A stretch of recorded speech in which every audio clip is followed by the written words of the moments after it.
네, SG증권발 대규모 주가 조작 의혹 사건 파장이 엄청납니다. 하늘로 사라진 돈만 8조 가깝게 된다고 하고요. 여기에 연예인, 재계 인사, 의사 등등 잘 나간다라는 사람들 천여 명이 연루됐다는 이런 의혹까지 전해지고 있는 상황인데요. 금융당국은 이번 주에 본격적인 수사에 착수한다고 하죠. 자, 이 문제 한번 종합 정리하기 위해서 이분을 연결하겠습니다. 정의정 한국주식투자자연합회 대표 전화 연결하겠습니다. 나와 계시죠? 네, 안녕하십니까. 안녕하세요, 대표님. 일단 사태가 어느 정도로 심각한 거라고 봐야 되는 겁니까? 이로써 우리 주식시장의 후진성이 극명하게 드러난 참사가 아닐까 합니다. SG증권사가 촉발시킨 끔찍한 사태, 4월 24일 장 초반에 벌어진 8개 종목 하한가는 우리 주식시장에 깊은 상처를 남겼고 금융당국이 현재 원인 파악과 대책 마련에 분주한 상태인데요. 금융도 주식도 신뢰가 생명 아닙니까? 네. 주식시장 신뢰도의 금이 간 이번 사태에 대한민국 대다수 주식 투자자들이 경악하고 있는 중입니다. 해당 8개 종목의 4월 28일 기준 시가총액은 사태가 발생하기 직전인 4월 21일 대비 7조 8,492억 원이나 급감했습니다. 네. 금액도 금액이지만 천여 명에 달하는 사람들이 조작꾼들의 달콤한 유혹에 넘어가서 개인정보를 넘겼다는 것은 충격입니다. 믿게 한 사람들의 수법이 얼마나 교묘했기에 그러게 했을까요? 정말 안타까운 일이 아닐 수 없습니다. 예, 근데 제가 주식 금융은 잘 몰라서 여쭤보는 건데 네. 일단 그 대표님 이건 그러니까 주가 조작이 확실하다고 보시는 거죠? 네, 맞습니다. 자, 네. 그러면 어떤 식으로 주가를 조작했다고 보는 거예요? 점조직으로 사람들을 모집했는데 예. 그 과정에서 사람들을 믿게 하는 어떤 마법 같은 술수가 있지 않았나. 그래서 정상적인 사람들도 달콤한 그 유혹에 빠져서 그 고수익을 보장해 준다는 것을 믿고 또 일정 부분 신뢰를 줬겠죠. 그러니까 유명인들을 동원하고 네. 의사, 연예인 등등 재계 인사 등등 그 믿을 만한 사람들이 하니까 나도 해도 괜찮겠네. 그렇게 해서 따라가다 보니까 범죄 행위에 부지불식간에 빠져들었고 이번 사태가 커진 거라고 보고 있습니다. 근데 고수익을 보장한다면 일단 의심하고 봐야 되는 거 아닌가요, 오히려? 네, 맞습니다. 근데 그 사람의 심리가, 그게 평소에는 정상적으로 작동하다가도 그렇죠. 어느 순간, 맞아요. 그 맹신에 빠지다 보면 그런 그 사태가 맞아요. 발생하는 것 같습니다. 종교도 마찬가지고요. 예. 네. 근데 지금 CFD 거래 때문이다 이런 이야기가 나오던데 이게 뭐예요? CFD 거래라고 하는 게?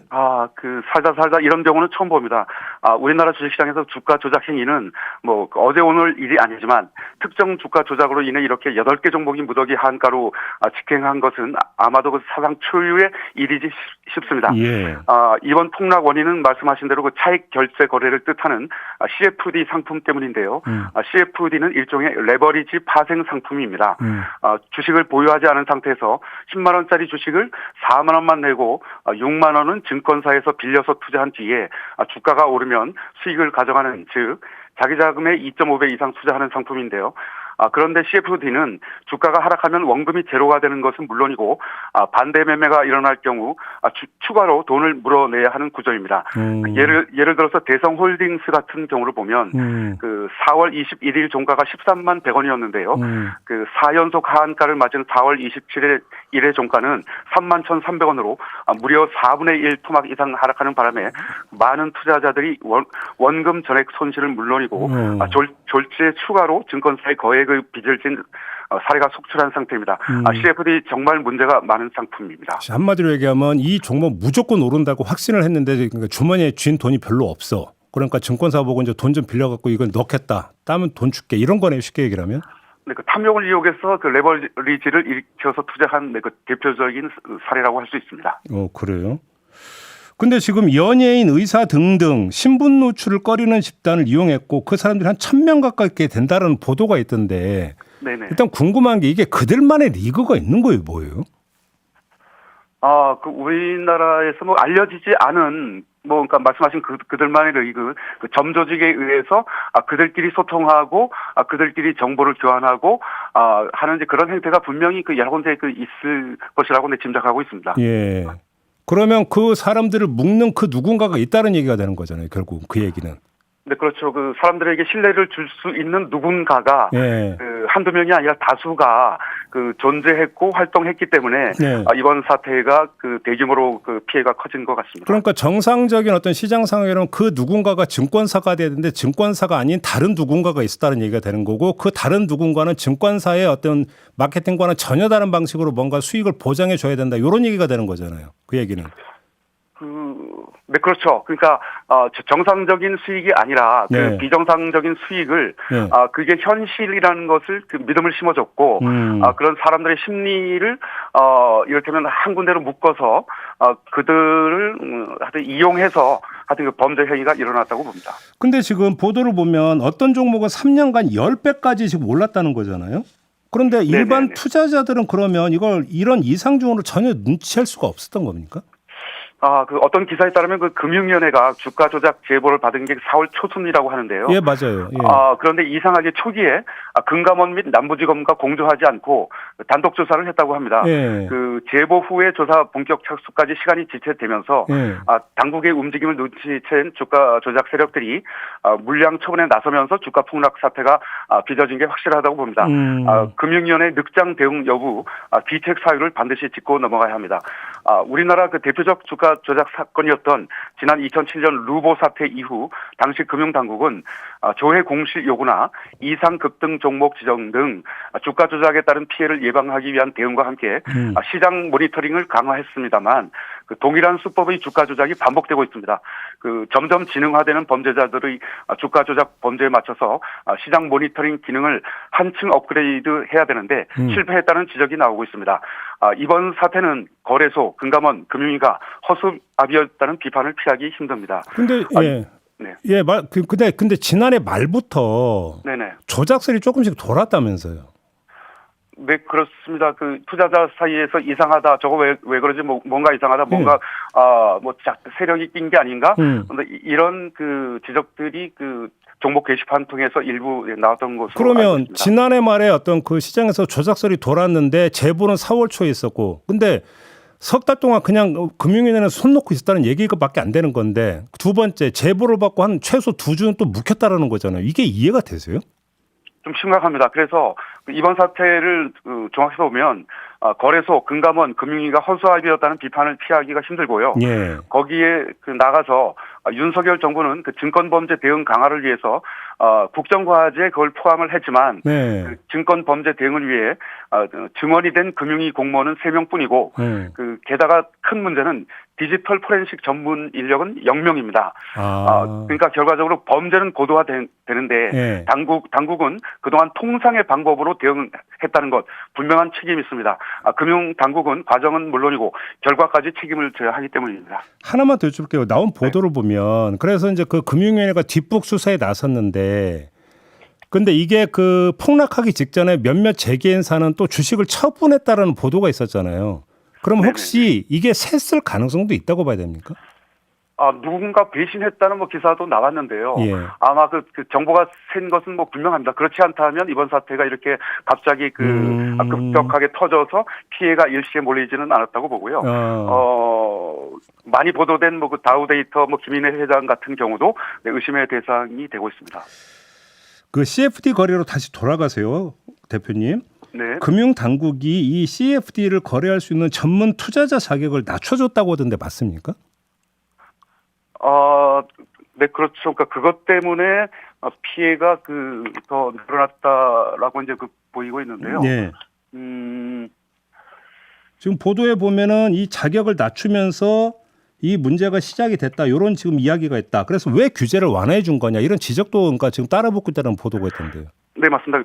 CFD는 지난 2016년 교보증권이 처음 도입한 이후 현재 국내 13개 증권사가 운영하고 있는데요. 예.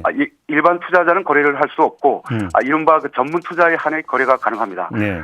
필수 요건으로 최근 5년 중 1년 이상 금융투자 상품 월말 평균 잔고가 5천만 원 이상을 유지해야 되고 그 선택 조건은 소득, 자산, 전문가 조건 중 하나를 충족해야 됩니다. 문제는 당국이 CFD 전문 투자자 요건을 2019년 11월에 대폭 완화했는데요. 그 기존의 금융투자 상품 잔액 5억 원 이상이던 것을 5천만 원으로 10분의 1을 낮췄습니다. 요즘 5천만 원 가진 사람이 어디 한둘이겠습니까?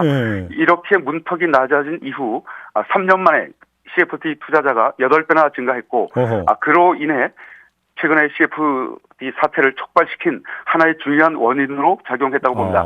그 부작용을 전혀 고려하지 않은 너무나 섣부른 규제 완화였다고 봅니다. 그렇게 봐야 되는 거군요. 너무 화끈하게 낮춰줬는데요. 네, 그렇습니다. 그다음에 좀 관심사가 연예인들이 등장을 하다 보니까 이 연예인들은 피해자냐 아니면 조작 가담자냐 뭐 논란이 일던데 대표님은 어떻게 보세요? 그게 조금 애매한데요. 예.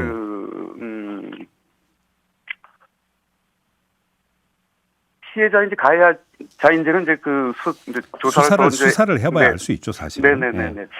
해야겠지만 현재로서는 뭐 개개인에 대한 혐의를 구체적으로 특정하기는 좀 어렵다고 봅니다. 다들 안타까운 사연도 있을 것이고 또 억울하게 이름이 오르내리는 이들도 있을 것입니다. 그러나 그 세간의 시선은 대체적으로 따가운 편입니다. 피해자 코스프레라면서요. 이번 사태를 촉발시킨 다우데이터 김익래 회장의 140만 주 블록딜 매각 미스터리를 철저하게 파헤쳐야 합니다.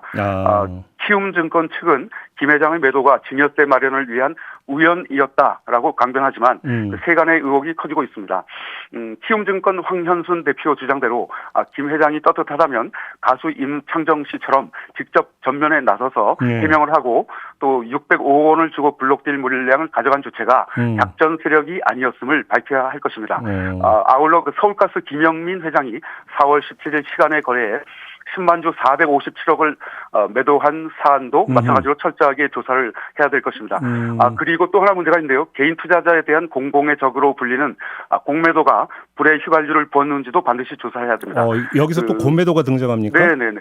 선광 같은 경우 평소 10주 미만이었던 공매도가 폭락 직전인 4월 19일 4만 주 이상 쏟아졌는데요. 자본시장법 위반 범죄였을 확률 100%입니다. 금융당국은 주가 폭락 전 일부 종목의 공매도 급증 경위를 조사해서 공매도 세력의 불법 행위를 엄중하게 처벌해야 됩니다. 어떠한 경우에도 용두사미 조사로 끝내서는 안 될 것이며 금융위, 금감원, 거래소의 장은 직을 걸고 철저한 조사와 수사 및 조치를 통해 국민을 안심시켜야 합니다. 가장 이제 중요한 건 개인 투자자들, 개미들이잖아요. 이제 이 개미들의 피해를 최소화해야 되는데, 근데 뭐 또 보도로 보면 개미 투자자들이 몰려들고 있다는 보도가 있던데 맞습니까? 이거 그리고 이래도 되는 거예요? 어떻게 봐야 되는 겁니까? 그게 몇 가지인지 이유가 있겠지만, 8개 종목이 이제 급등 후에 급락한 수준이, 기업 가치 대비 저렴한 가격이라고 이제 판단한 투자자들이 바닥이다. 몰려와서 이제 반등이 나온 상태인데요. 그러나 주가 조작으로 인한 위험이 아직은 사라진 상태가 아니어서 조심해야 될 필요가 있다고 봅니다. 당국의 조사 과정에서 어떤 돌발 변수가 나올 수도 있을 것이고, 또 아직 CFD 물량이 남아있을지도 모르는 상황이기 때문에 상황을 좀 지켜봐야 될 것 같습니다. 아무튼 지금 당국이 그래서 CFD 신규 가입과 매매를 중단하기로 했다. 그러니까 일단 증권사에서는 이렇게 하고 있다고 하는데 이게 좀 적절한 대처라고는 평가를 하세요? 너무나 당연한 조치라고 보고요. 한마디로 CFD는 뇌관의 모습을 하고 있습니다. 애당초 도입하지 말아야 했던 제도라고 봅니다. 그런데 상품 자체가 문제가 없지만 악용하는 이들로 인해서 부작용이 너무나 많이 발생하기 때문입니다. 증권사들이 수수료 수입을 위해 무리한 영업을 한 점도 있고요. 그런데 이제 CFD는 S증권처럼 외국계 증권사가 최종 매매자가 됩니다. 그들이 수수료도 많이 가져가고요. CFD를 이용해서 고액 자산가들이 주식 양도세 절세를 위해 애용하는 것은 어쩔 수 없다고 쳐도 매수를 해도 외국인이 하는 것으로 표시가 되어 신분 세탁용으로 이용되기도 하고 또 5% 지분 공시를 피하는 용도로도 사용되고요. 투자 주체별 수급 통계도 왜곡이 되는 등의 여러 문제를 알고 있습니다. 안고 있습니다. 가장 큰 문제는 이번 사태를 야기한 반대 매매의 경우 매우 취약한 구조라는 점이며 익명을 이용하기 때문에 주가 조작으로 쓰일 가능성이 높다는 점입니다. 마지막으로 깜깜이 공매도를 사용해 시장을 교란시키는 것도 큰 문제입니다. 일단 CFD 신규 가입 및 매매를 중단시켜놓고 차분히 그러나 철저한 대책을 세우는 것이 최우선이라고 봅니다. 그러면 마지막으로 대표님께서 보시기에 근본적인 대책으로 이게 꼭 필요하다고 그러니까 보시는 건 어떤 거예요? 그 CFD 때문에 이제 촉발된 상태인데요. 네. 그 금융당국에서 CFD의 장단성을 철저하게 해고하고, 그래서 단점과 폐해를 없앤 다음에 다시 도입하던가, 아니면 없애는 쪽으로 가닥을 잡아야 한다고 봅니다. 그리고 CFD 같은 경우는 이제 그 공시 제도 개선이 필요하다는 얘기가 상당히 강한 주장이 나오는데요. 네. 그 자본시장법상 5% 이상을 쭉 보유하면 지분 공시를 해야 되는데, CFD는 외국계 증권사로 분류가 되기 때문에 그쪽으로 계약이 넘어가서 자본시장법상 그 지분 공시 예외가 됩니다. 그래서 반드시 그 지분 공시 예외되는 것을 개선해야 되고요. CFD 만기가 없는데 그 만기를 반드시 정해서 시행해야 됩니다.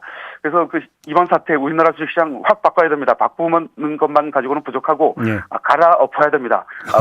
문자 그대로 개혁이 필요합니다. 갈아엎어야 된다? 네. 알겠습니다. 자, 오늘 말씀 여기까지 들을게요. 고맙습니다, 대표님. 네, 고맙습니다. 네, 정의정 한국주식투자자연합회 대표였습니다.